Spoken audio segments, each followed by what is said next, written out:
How are you feeling about the NBA product compared to what it once was? Well, I think you have to be concerned, as everybody has to be concerned, because the one thing you can't do is alienate your fans. That's the one thing you can't do because the fans make everything go.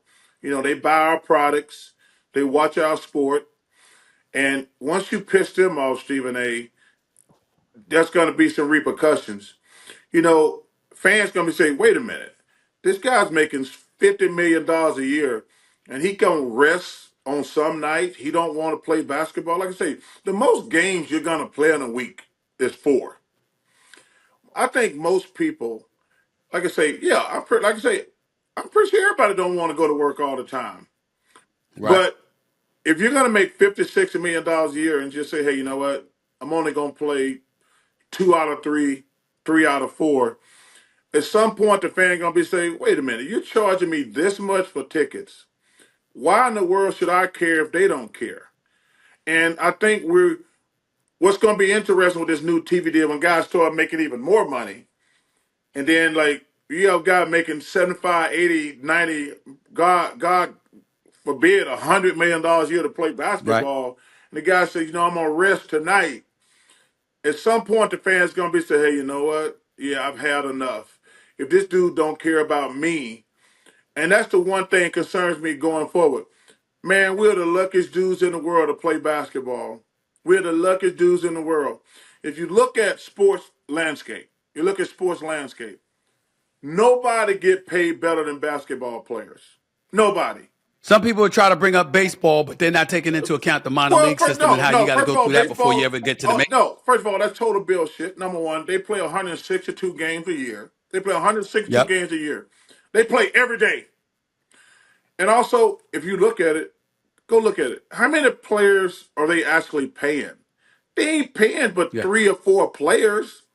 Everybody the average NBA salary is $10 million. But we got on every I'm pretty sure on every team we got 5 to 7 players making $20 to $25 million a year. If you look at let's take the Yankees, they're probably paying 5 guys big money. They're playing Hmm. 5 guys big money, but they're not paying those guys, other guys. And also, Right. a lot of those guys got to be in the minor leagues for a long time. To pick it back on your point, we are by far and away the best paid and work the least amount. Those guys play 162 games a year. We play 82. These guys don't even want to play 82. We get 4 months vacation to do absolutely nothing. So we are by far and away the best compensated jocks in the entire world. Well, I'll ask you this question, and it's a bit dicey, but hell, it's you, and you're talking to me, so you know neither one of us are scared to tackle these kind of issues. I pay attention to two things as well, and I'm going to be unapologetic about it. Number one, it's one thing to sit out. It's another thing to be at the game on the bench with fly ass street clothes. It's essentially flaunting it. You know what I'm saying? While you're not playing, but we know you're gonna play tomorrow night or 2 nights later, whatever. But for some reason, you can't play tonight. I think that's a slap in the face to fans. And then the other thing that I have to sit up there and say and ask this question to you is that we know the plight of the African American athlete from the past. We know what folks had to deal with, had to endure in order to position these players to get to this point. It could be in some of these players' eyes, it's a way of snubbing their nose at the system, a way of them saying, the hell with it. We never had control before, but we've got more control, more player empowerment than ever before, and we're going to utilize it to our advantage rather than just make these folks money. We're going to position ourselves to milk as much money as we possibly can out of it. What do you say to that level of thinking on behalf of players? Well, I think a couple things. I don't believe in load management because, dude, everybody's hurt. Everybody's got some. Yeah, my knee's sore. Like, okay, like I said, I'm pretty sure if you're a nurse, your knee is sore. Pretty sure if you're a teacher, your knee is sore, but you still have to go to work, and you're definitely not compensated like jocks are. As far as the black perspective, you have to understand who you didn't. You somebody did a lot of heavy lifting to put you in this situation. You're not making all this money because you're great at sports. Yeah, there's a couple of them are great at sports, but most of them just born at the right time. So instead of appreciating, making things better around them, no, you don't ever stub your nose. You say, you know what, man, I'm a lucky dude. I'm gonna take advantage of this situation.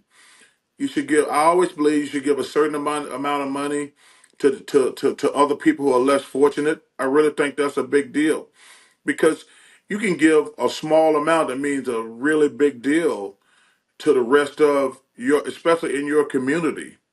So you have a really good point. But as a black man, I think it's really important for me to give back to the black community. I think it's really important.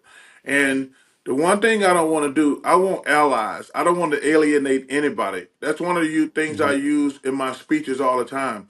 I want allies. I'm not trying to alienate anybody. Anybody want to help? Because I look at it different from a perspective. It's not just black, it's poor white. You know, everybody in America wants to talk about race. And racism exists, always has, and unfortunately always will. But economic racism is one of the biggest problems you have in this world. Man, if you're born poor in this country, whether you're black or white, Hispanic or whatever, you're going to be, I use the baseball analogy. You're going to be born with two strikes against you. You're going to probably go up in a bad neighborhood. You're probably going to go to an inferior school. And let me tell you something.